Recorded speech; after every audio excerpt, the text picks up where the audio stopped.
I just wanted to introduce myself. I'm Lauren.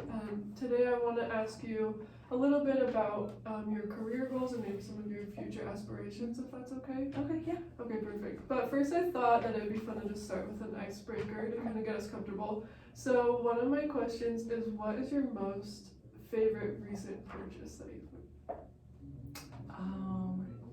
That's a really good question. My most favorite recent purchase.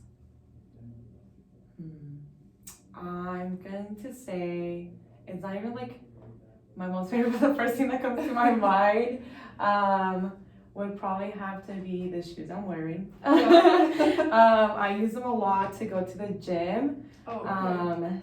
They're not the best. They're not the most comfortable. I think Yeah. I still have to break them in a little bit more. But they I've do the seen job. people lift in them a lot, so. Yeah, I mean, I saw a lot of people wearing them, and I was like, okay, I'll try them out. I was Yeah. like, I'm kind of over the ones that I had, so I was like, let me try these out. And they do hurt a little bit. Taking them on, or putting them on and taking them off is the worst part. Yeah. But once you have them on, they're alright. Okay, cool. Yeah. Okay, so I'm gonna get into the questions, if that's okay. Yeah. So my first question is, do you have a career or profession that is maybe the end goal for you? Yes and no. Okay. Do you want to expand upon that? Yeah, so I say first yes because I feel like I want to maybe pursue like mental health counseling, so starting as like a counselor of some sort. I just don't know exactly, if I want to be like a family therapist or a family counselor, or if I want to work with children like at a school counseling setting. And then no, because I'm not sure if that's really what I want to do. I also work with Marin County, and I do the sexual assault response program. So we respond to calls of victims who've been sexually assaulted, and I really like that. So maybe doing something more with like providing resources and support to like sexual assault victims or domestic violence victims as well. So I'm in between both, not really sure. Maybe I can bridge both of them, or do one over the other. Okay, cool. And then so you mentioned that you were interested in maybe mental health counseling. Can you tell me a little bit about that and maybe some reasons you would be interested in counseling? Yeah, so I am Hispanic, and in the Hispanic culture, counseling is seen as like something bad, like you're crazy and that's why you go to counseling. It's very stigmatized negatively. And so I think just like growing up and that being like what I was told, I didn't also go to counseling until just recently when I was in college. But like seeing how much it helped me, and I would want to like help other families, other people going through those like similar like biases that they have about it, to try to break down those stereotypes or just biases about counseling. Yeah, I think that's what kind of leads me towards counseling. So Okay. And then I know you want to become a counselor. What kind of training does that require? Do you know much about that? I think I would probably have to, I've done some research of some sort. I think I would probably have to do definitely a master's. I know they offer like a counseling program or some sort like that here at Western. So that can be an option. I can also do like clinical psychology as my master's program. And then I could possibly start doing something with that. But most positions maybe will require like a doctorate degree. I think that's most of my research, what I based it on. Okay. So you've told me a little bit about how you maybe are interested in counseling and mental health, and also how you're working with sexual assault victims. And you have also said that you can maybe see a way you can combine the two. Can you tell me a little bit more about that, or do you know anything about how it is possible that you could combine those two interests?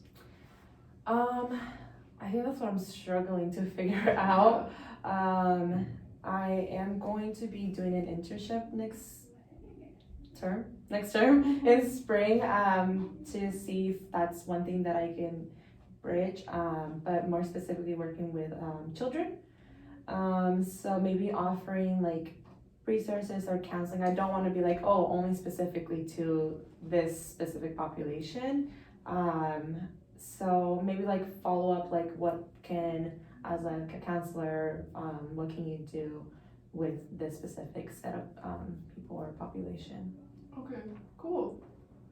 And has this passion for you about maybe mental health and working with sexual assault victims, has it always been a passion, or is that kind of a newer interest that you have? I think it became more of a newer interest in the last few years. I think just, coming to college really changed my viewpoint about what I wanted to do. Originally, I wanted to do work as a community health worker, but then I took a psychology class and I really enjoyed it.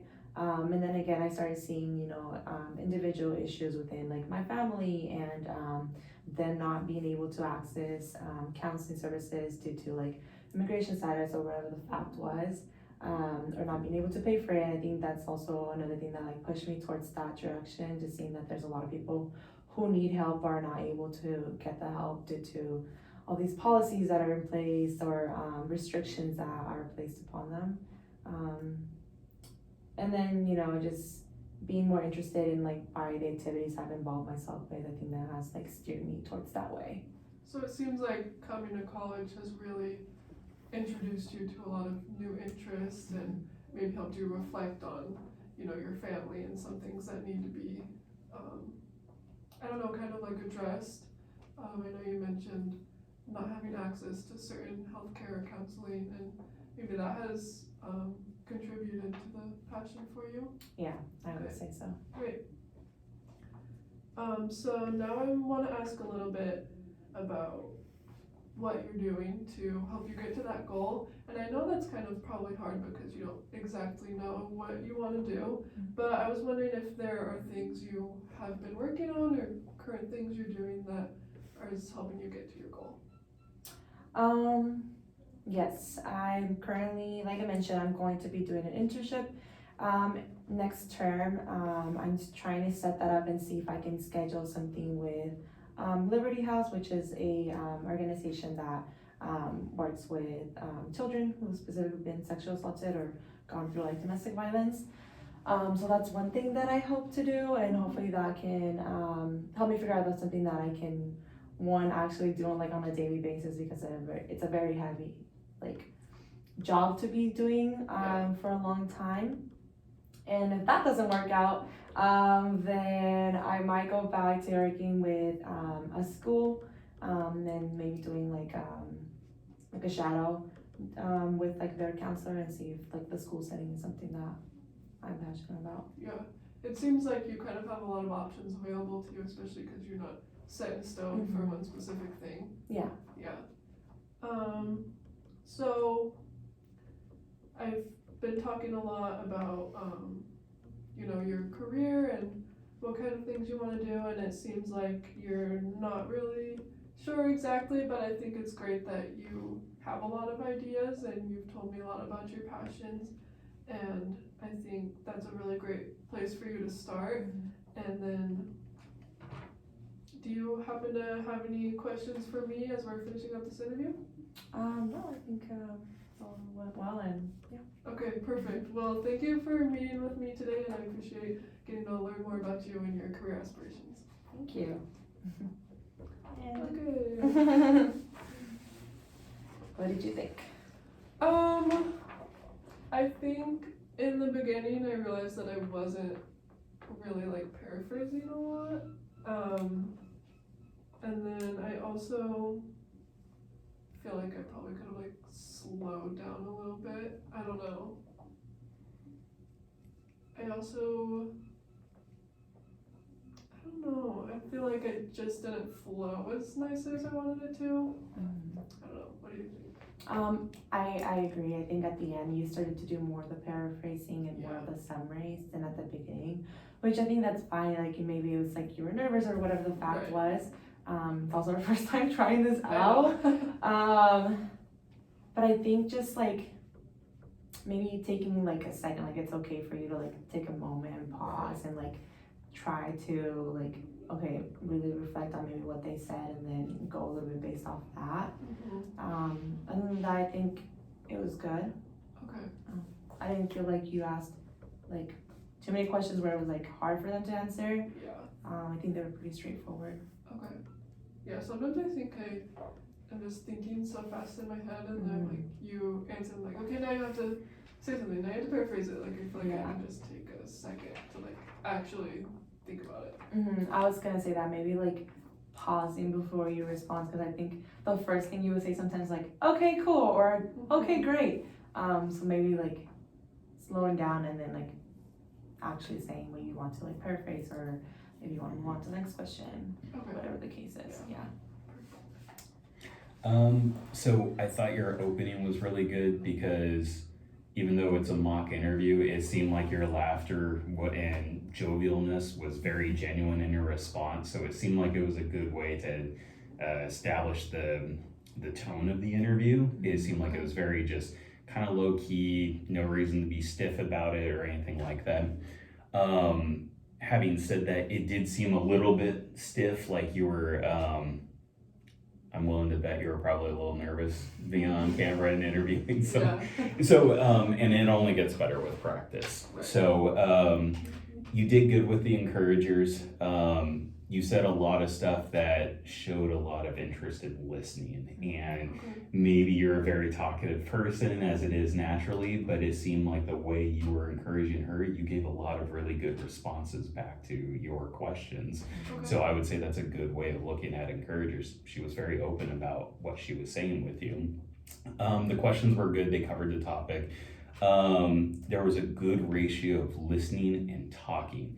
You absolutely did a ton of talking, but in a good way. I mean, like you were very descriptive, but you weren't adding anything to it. You were just asking questions and she was responding. So I thought it was a really good ratio of listening and talking.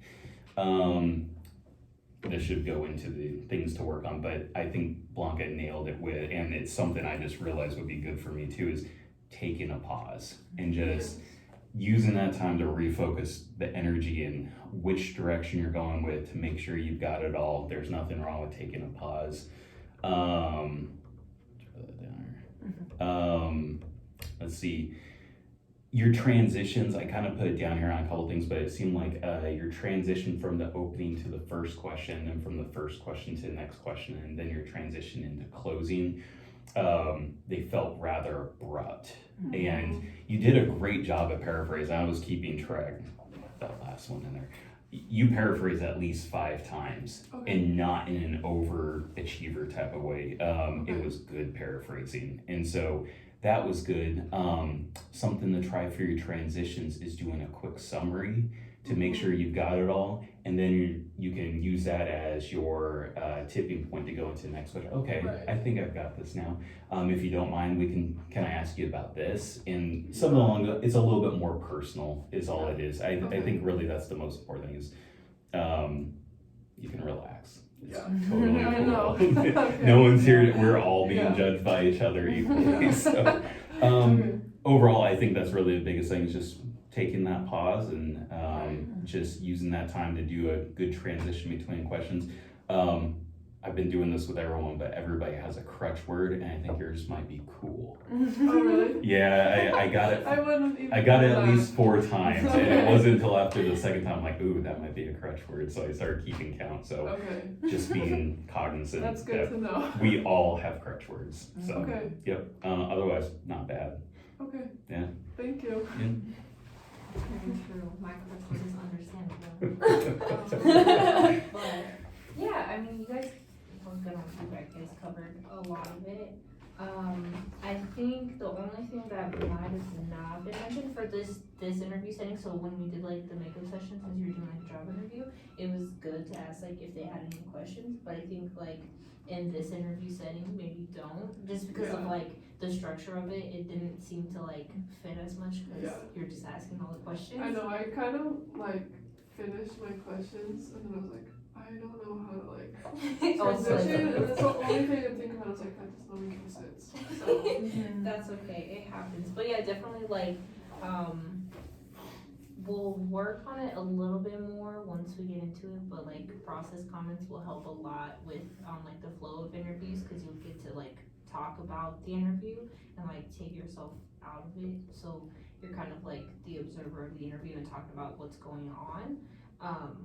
And it'll allow you to like, if you need more than like a couple seconds to like take in what was said by the interviewee and then respond, you can say, oh, you know, like, no, I'm still like listening, or I'm still like invested in the conversation, but I'm just gonna take like maybe a quick minute to like process what you said, or something along those lines, to like keep the flow with, so the interviewees are like, well, what's going on? Yeah. But like I said, we'll learn about that later, but you guys covered a lot of it. You did a good job, Okay, especially for only being like basically second time, so. alright. Thank you.